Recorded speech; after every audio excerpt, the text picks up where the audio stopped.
এখন ঠাকুর বলতেন, যত গুপ্ত তত পোক্ত, যত ব্যক্ত তত তিক্ত। কথাটা বললেন, এটাকে বলে বড় শৃঙ্গার বেশ।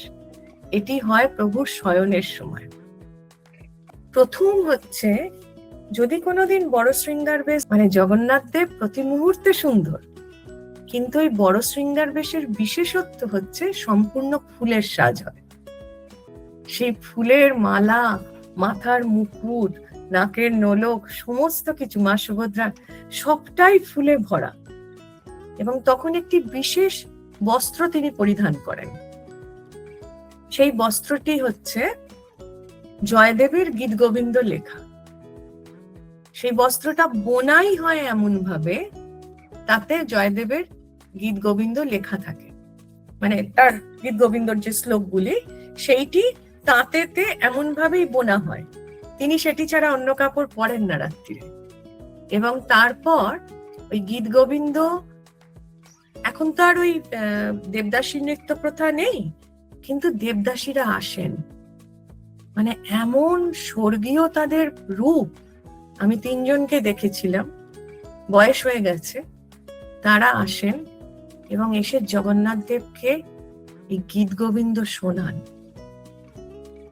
দেবতারা তো নিশ্চয়ই মানে আমরা, হ্যাঁ 11:30 বাজে, সব দরজা বন্ধ হয়ে গেছে, শুধু পশ্চিমের দরজা খোলা থাকে, সামনের সমস্ত দরজা বন্ধ হয়ে যায়। প্রভুর সেই বেশেতে ওনারা দাঁড়িয়ে দাঁড়িয়ে গীত গোবিন্দ গান করেন, আর একজন বাজনা করেন, বাজনা বাজান। তার যে একটা ছন্দ গীত, আর সেখানে অর্ধনারীশ্বরকে নিয়ে আসা হয়। একটা বড় ডমরু আছে, সে বিশাল ডমরু, সেই ডমরুর উপর অর্ধনারীশ্বরকে বসানো হয়। বসিয়ে তাকে ওনারা বলেন নিদ্রাদেব। নিদ্রাদেবীকে দিয়ে তারা গান শোনান।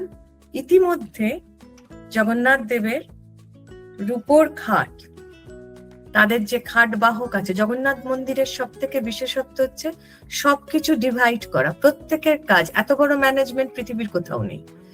তারপর প্রভুকে এক প্রকার শরবত দেওয়া হয়, তুলসী কর্পূর মেশানো ডাবের জল দিয়ে এক প্রকার শরবত দেওয়া হয়। সেই শরবতটি তিনি খাবেন। ওই জগন্নাথ দেবের ওই গীত গোবিন্দ হতে হতেই তারপর ভেতরের প্রদীপটি যেই মুহূর্তে নিভে যাবে, সেই মুহূর্তে আর কেউ থাকবে না, সমস্ত দরজা বন্ধ হয়ে যাবে, পুরো অন্ধকার হয়ে যায়।